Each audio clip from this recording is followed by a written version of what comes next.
Hello friends, எல்லாரும் எப்படி இருக்கீங்க? நல்லா இருக்கீங்களா? இன்னைக்கு நம்ம சேனல் என்ன பார்க்க போறோம்னா, வயல் நண்டு கிரேவி தாங்க பண்ண போறோம். வீடியோ வந்து ஃபர்ஸ்ட் டைம் பார்க்குறவங்க சேனலை வந்து சப்ஸ்கிரைப் பண்ணுங்க. அப்படியே ஒரு லைக் தட்டி விடுங்க. முடிஞ்ச அளவுக்கு வந்து வீடியோ வந்து ஸ்கிப் பண்ணாம பாருங்க ஃப்ரெண்ட்ஸ். இப்போ வாங்க வீடியோக்குள்ள போலாம். நண்டு வந்து நல்லா சுத்தம் பண்ணி எடுத்துக்கோங்க. இப்போ ஓடை வந்து ரிமூவ் பண்ணியாச்சு. இதில் வந்து கல் உப்பும் மஞ்சள் தூளும் சேர்த்து ஒரு 3-4 தடவை வந்து நல்லா கல் உப்பு சேர்த்து நல்லா க்ளீன் பண்ணுங்க. இதில் சுத்தமாக வாடையே இருக்காதுங்க. இப்போ சூப்பராக வந்து க்ளீன் பண்ணி எடுத்துகிட்டு வந்தாச்சு. பாருங்க, நண்டு வந்து சுத்தமாக இருக்குது. இப்போ அடுப்பத்தை வச்சுக்கலாம். ஒரு கடாயில் தேவையான அளவுக்கு எண்ணெய் சேர்த்துக்கோங்க. எண்ணெய் காஞ்சோடனே சோம்பு சேர்த்துக்கோங்க. சோம்பு நல்லா பொரிஞ்சிருச்சு. நான் ஒரு 200 கிராம் வந்து சின்ன வெங்காயம் சேர்க்குறேன்.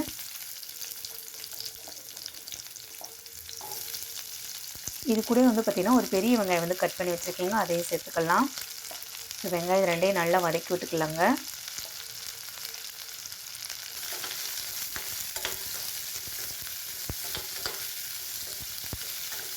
காரத்துக்கு தகுந்த மாதிரி பச்சை மிளகாய் எடுத்துக்கோங்க. நான் ஒரே ஒரு பச்சை மிளகாவும் 3 பல்லு பூண்டு எடுக்கிறேன். இதை நல்லா தட்டி சேர்த்துக்கலாம்.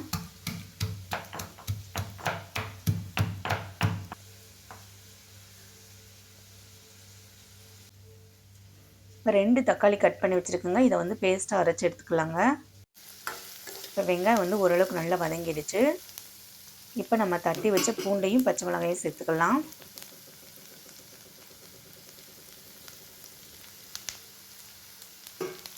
இதை நல்லா வதக்கி விட்டுக்கலாம்.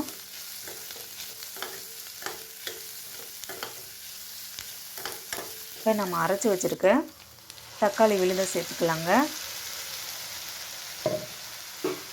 இதோட பச்சை வாசனை பொருளுக்கு வதக்கி விட்டுக்கலாம்.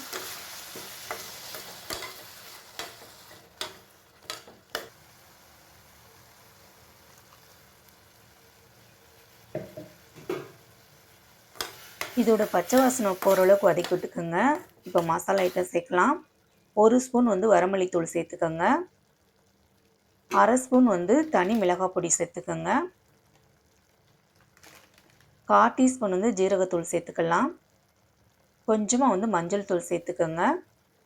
வீட்டில் அரைச்ச மிளகாய் பொடி சேர்க்குறேங்க. காரத்துக்கு தகுந்த மாதிரி சேர்த்துக்கோங்க. நான் 1 டேபிள் ஸ்பூன் வந்து வீட்டு மிளகாய் பொடி சேர்க்குறேன். இப்போ தேவையான அளவு உப்பு சேர்த்துக்கலாம். இந்த மசாலோட பச்சை வாசனை பொருளுக்கு நல்லா பரட்டி கொடுத்துக்கலாங்க.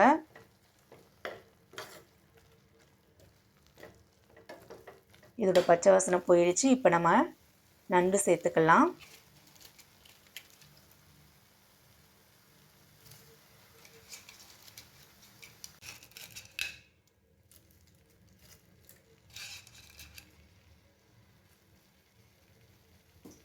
நண்டை வந்து மசாலா கூட நல்லா பரட்டி கொடுங்க.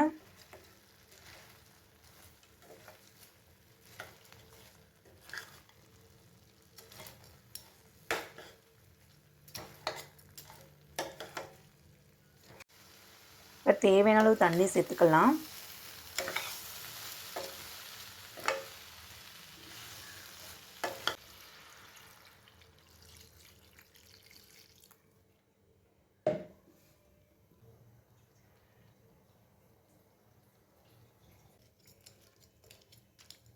நண்டு வந்து நல்லா மூழ்கி இருக்க மாதிரி தண்ணி சேர்த்துக்கோங்க. உங்களுக்கு தண்ணியே வேணுன்னா நீங்கள் எக்ஸ்ட்ரா தண்ணி சேர்த்துக்கோங்க. நல்லா நண்டு வந்து ஒரு அரை பதத்துக்கு நல்லா வெந்திருக்கு.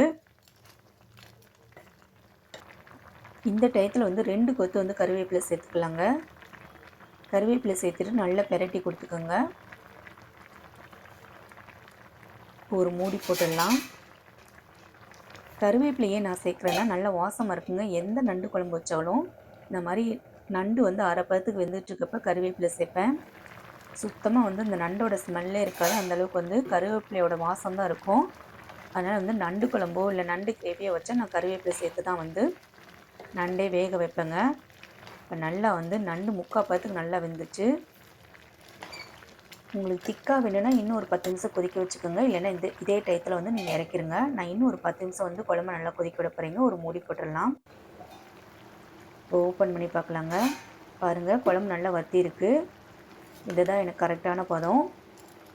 இப்போ காரத்துக்கு தகுந்த மாதிரி நீங்கள் வந்து மிளகுத்தூள் சேர்த்துக்கோங்க. நண்டு கிரேவி நண்டு குழம்புலாம் வந்து காரசாரமாக இருந்தால் தான் நல்லா டேஸ்ட்டாக இருக்கும். அதனால் வந்து காரம் வந்து பார்த்து சேர்த்துக்கோங்க. நான் 1 டேபிள் ஸ்பூன் வந்து மிளகுத்தூள் சேர்க்குறேன். இப்போ மிளகுத்தூள் சேர்த்தப்ப நல்லா பரட்டி கொடுத்துக்கலாம்.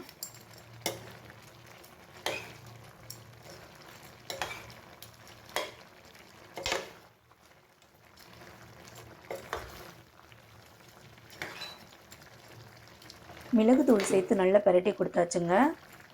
நண்டு குழம்பு, நண்டு கிரேவிலாம் வந்து பார்த்திங்கன்னா காரசாரமாக இருந்தால் தான் டேஸ்ட்டாக இருக்கும். இந்த குழம்புலேருந்து கொஞ்சமாக எடுத்து நம்ம சாதத்தில் பெசஞ்சு சாப்பிட்டா அட்டகாசமாக இருக்குங்க. ஃபைனலாக வந்து கொஞ்சமாக வந்து மல்லித்தழை மட்டும் தூவிக்குங்க. இன்றைக்கி வந்து இந்த நண்டு கிரேவி நம்ம ரசம் சாதத்துக்கு பண்ணியிருக்கோம். செம்ம டேஸ்ட்டாக இருந்துச்சுங்க. உங்களுக்கும் வயல் நண்டு கிடச்சா இதே மாதிரி ட்ரை பண்ணி பாருங்கள். கண்டிப்பாக இந்த வீடியோ உங்களுக்கு பிடிக்கும்னு நினைக்கிறேன். பிடிச்சிருந்தா நம்ம சேனலை வந்து லைக் பண்ணுங்கள். தேங்க்ஸ் ஃபார் வாட்சிங்.